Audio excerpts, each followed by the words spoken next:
Welcome back to Redonkulous Gaming. You've got Redonk, and today we are talking new release for Nintendo Switch, Masters of Anima. And let me start out by saying I love adventure games. Mulaka was and is one of my all-time favorites for Nintendo Switch, so when I saw Masters of Anima was in the lineup for Nintendo Switch, I knew it was a game that I wanted to review. Fortunately, I was given that opportunity, and developer Pastech Games and publisher Focus Home Interactive did not disappoint. Masters of Anima will be released not only for Switch on April 10th, but also PlayStation 4, Xbox One, PC via Steam.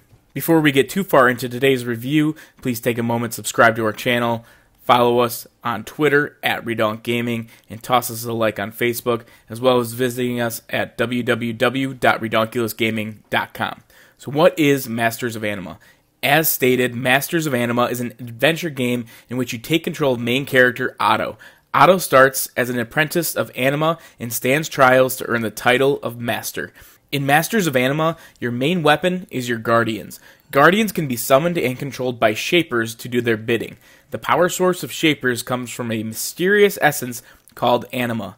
Anima can be found all over the world of Spark, which is the setting for the game.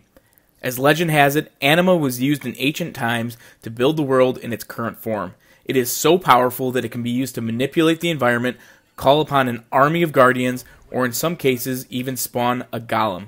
Back when ancient shapers and builders formed the world, they had to defeat the golems in order to ensure Anima could be used for a better purpose. To do this, they crafted something called the Heart Shield, located in the center of Mount Spark, and also constructed many wonders that can be found throughout the world to help channel the source of Anima for future shapers. In Otto's time, the Shapers are the only ones who remain that can summon Guardians to defend Spark against golems should they ever return. We find out early in the game that our hero Otto is reluctant to stand trials to become a Master Shaper. To this point, Otto has been an apprentice, and his fiancée Anna has been pushing him to earn the rank of Master. Anna, as it turns out, is the Supreme Shaper and has incredible powers to manipulate the powers of Anima. We find out that in order for Otto to be considered qualified to marry Anna, he must earn the rank of Master. While Otto is busy standing trials and learning to summon and control his first Guardians, a terrible explosion occurs, leaving him to find his way back home with the help of his new Guardians. When he arrives back home, he finds the evil Zahr attacking Anna. Zahr is also a Shaper, however he has learned the dark arts behind Anima's power and performs a sundering on Anna, which splits her body and soul into 3 distinguished parts. It is now up to Otto to track down Zahr, fight off his evil golems, and save Anna before it is too late. Throughout Otto's travels, he learns to control new Guardians with distinct powers and can even control up to 100 Guardians at a time. But let's take a look at the gameplay of Masters of Anima. Otto roams the world in pursuit of Zahr in his desperate quest to save Anna. In order to do so, he must learn to control the power of Anima and learn to control new Guardians. There are a total of 5 different Guardian types, all with different traits and abilities. In order to learn how to summon different Guardian types, Otto will stumble across wonders in the world, which each hold the key or blueprint behind manipulating Anima to summon new Guardians. Otto will need to solve puzzles in order to activate the wonders so that he can clearly read and understand the spells.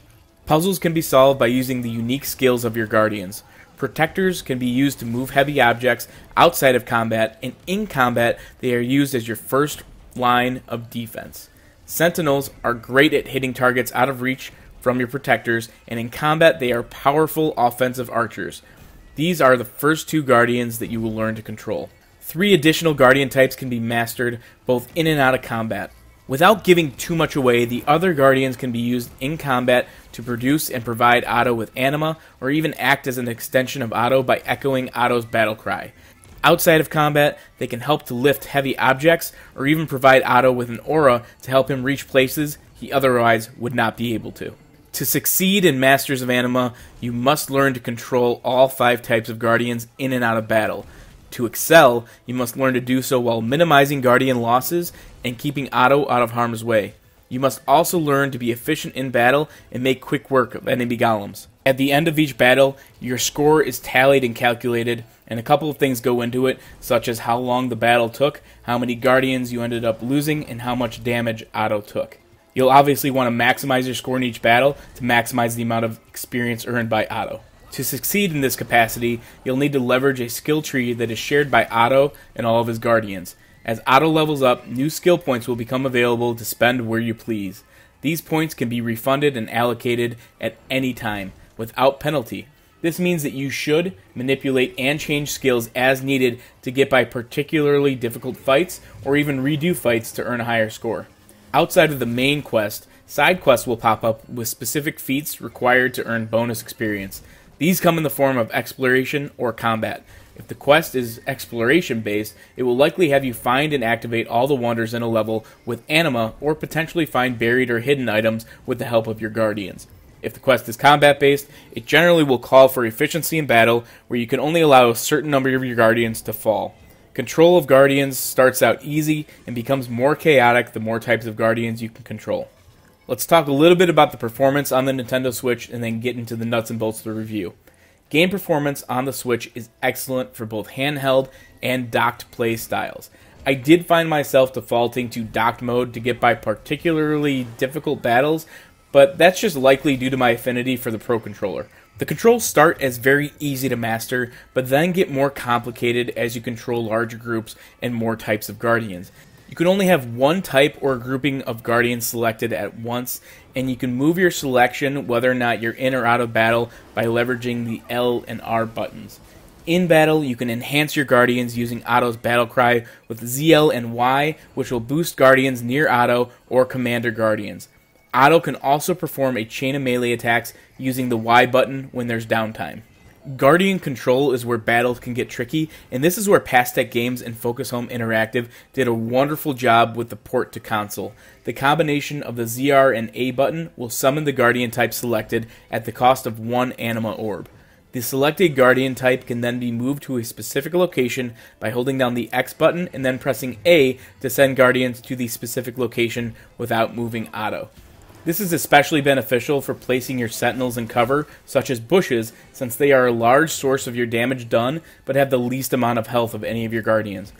If you want your guardians to auto-attack without giving them specific placement, then you can lock onto your target by holding the ZL button, and then press or hold the A button.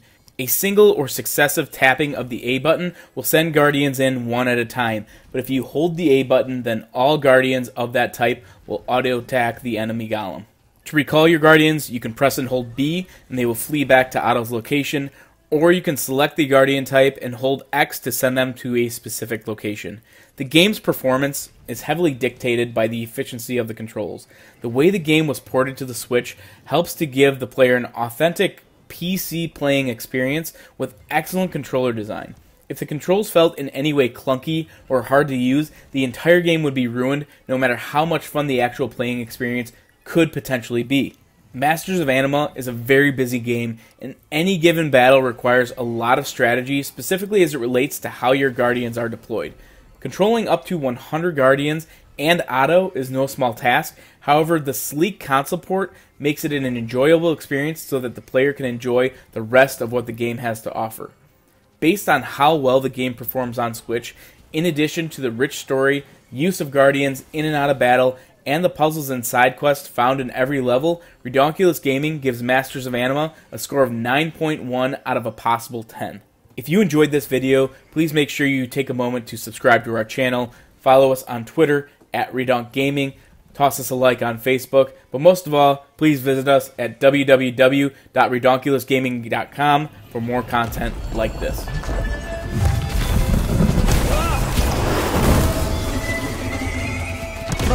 Talk about a rock and a hard place.